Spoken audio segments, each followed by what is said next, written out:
Di awal tahun 2025, tepatnya di tanggal 7 Januari, Tibet diguncang gempa dengan kekuatan 7,1 dengan korban jiwa yang meninggal 126. 28 Maret 2025, Myanmar di sekitaran kota Mandalay diguncang gempa berkekuatan 7,7 dengan korban yang meninggal 3.649.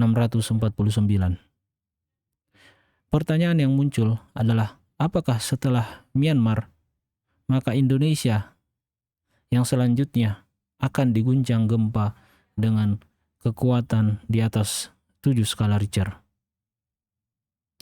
Pertanyaan ini muncul karena ada anggapan bahwa apa yang terjadi di Tibet, di Myanmar, itu adalah masih satu rangkaian,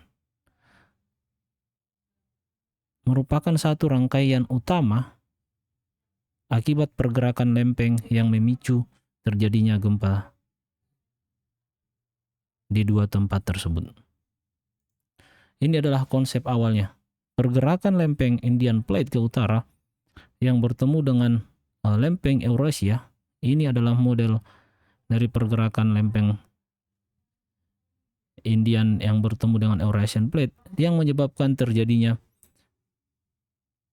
sesar geser di bagian utaranya yang menyebabkan terjadinya gempa Tibet, dan di bagian kanan itu adalah sesar Sagaing yang menyebabkan terjadinya gempa di Myanmar. Kalau kita bisa lihat secara garis besar bahwa ini masih merupakan satu rangkaian pergerakan lempeng ke arah utara. Coba kita lihat secara lebih detail. Ini adalah pergerakan lempeng dari Indian Australian Plate yang bergerak sekitar 53 mm per tahun, di bagian selatan 59 mm per tahun.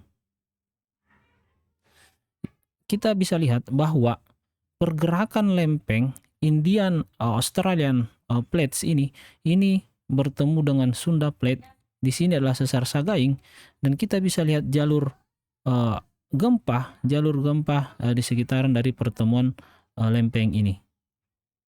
Nah, pertemuan lempeng ini di sini itu menyebabkan kita bisa lihat ini adalah gempa di tahun 2004, gempa Aceh dengan kekuatan 9,2, kemudian bergerak ke selatan di 2005. Ini gempa di sekitaran di utara Pulau Nias dengan kekuatan 8,6. Kemudian di tahun 2007 gempa dengan kekuatan 7,9 dan 8,4. Inilah yang menjadi suatu hal yang mengkhawatirkan bagi kita, karena kalau kita melihat rangkaian ini adalah masih satu rangkaian seperti itu. Nah, akan tetapi ini merupakan satu publikasi yang sangat penting menurut saya. Nanti teman-teman bisa membaca publikasinya secara langsung, yaitu publikasi dari Xiong dan kawan-kawan di 2017 dengan fokus di kolom stress transfer. Transfer tegangan kolom ini secara literatur itu merupakan suatu konsep yang menjelaskan bagaimana tegangan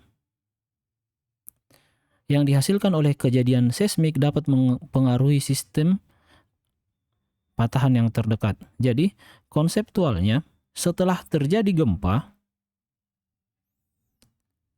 tegangan kolom ini ditransferkan ke patahan lain.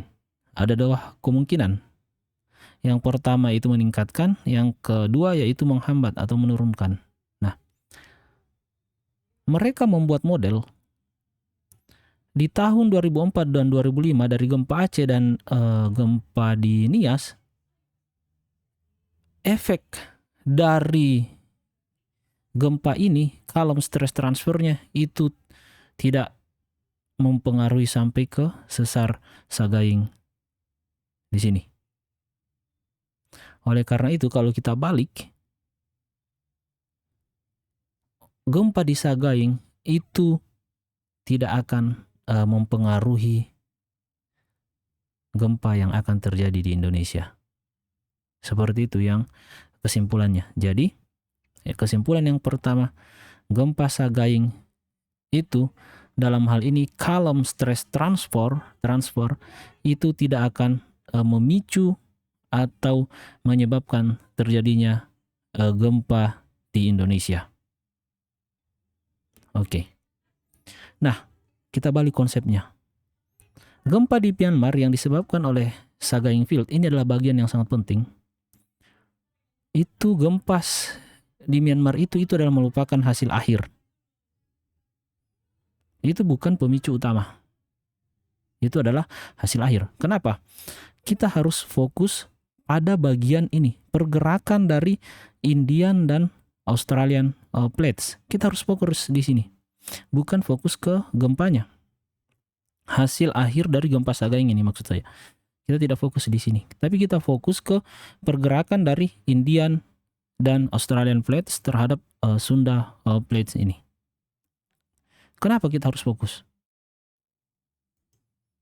Kita bisa lihat di sini. Ini adalah merupakan data gempa dengan kekuatan 5.5 skala Richter di tahun 2025. Ini dari Januari sampai dengan 27 Maret. Saya ambil sebelum terjadinya gempa Sagaing di sini. Artinya apa yang ingin saya tekankan di sini? Tanpa atau dengan adanya gempa Myanmar yang disebabkan oleh sesar Sagaing, Indonesia mempunyai segmen sendiri. Indonesia mempunyai segmen sendiri yang menyebabkan gempa. Ini yang harus lebih kita fokuskan. Indonesia punya pemicu gempa sendiri. Karena masih satu rangkaian ini tapi Indonesia punya segmen sendiri. Nah, kita bisa lihat sendiri lebih banyak lagi. Ini saya buat dari Januari sampai dengan April tanggal 16. Kita bisa lihat Indonesia punya segmen sendiri di sini gempanya, dan di Sagaing punya segmen sendiri. Ini tidak berpengaruh satu sama lain bahwa gempa di sini akan memicu gempa di sini. Tapi kita lebih fokus ke pergerakan lempeng dari Indian Australia yang memicu gempa yang terjadi di bagian Aceh dan yang memicu gempa yang terjadi di Myanmar dan di bagian utara di daerah Tibet. Seperti itu. Dan pesan terakhir kepada masyarakat, tetap tenang. Jangan terpicu dengan adanya berita-berita yang tidak tervalidasi atau hoax, dan tetap mengikuti arahan atau penyampaian serta informasi yang disampaikan oleh lembaga resmi pemerintah. Dalam hal gempa ini diwakili oleh BMKG.